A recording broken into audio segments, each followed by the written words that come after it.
Өкше жарылса не істеу керек?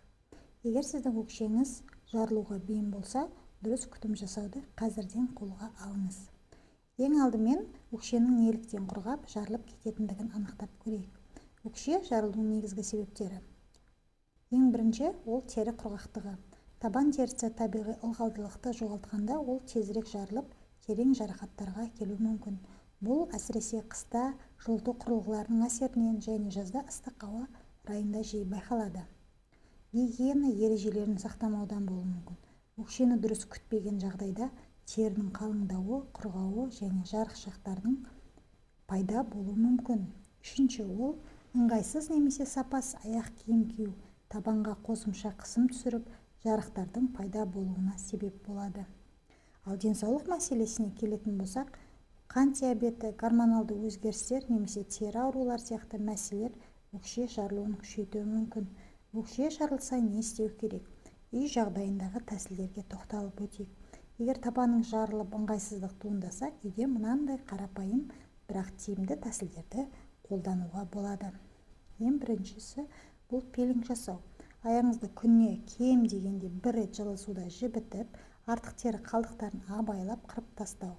Табан терісін жұмсартып, өлі тері қабаттарын тазарту үшін жылы суға шамамен 15-20 минутқа жібітіңіз. Нәтижені жылдамдату үшін суға теңіз тұзы немесе бірнеше тамшы эфир майын қосуға болады.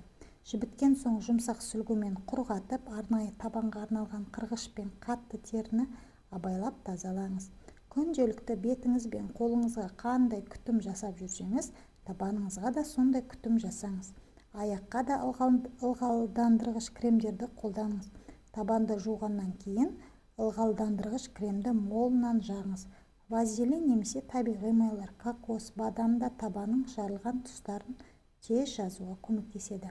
Кремді жатар орынға қолданған дұрыс, өйткені тері түнде жақсырақ қалпына келеді. Бал немесе табиғи антисептиктерді пайдалану. Бал табиғи антисептик. Өкшеңізге бал жағып, оны дәкемен орап 20-30 минутқа қалдырыңыз. Сонымен қатар кокос май, алоэ вера сияқты табиғи құралдар терінің тез сауығуына ықпал етеді. Сонымен бірге қарапайым әдіс кәдімгі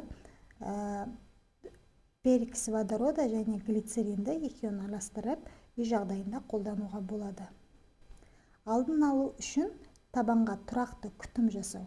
Аптасына кемінде 2 рет табанды арнайы скрабтармен өңдеңіз.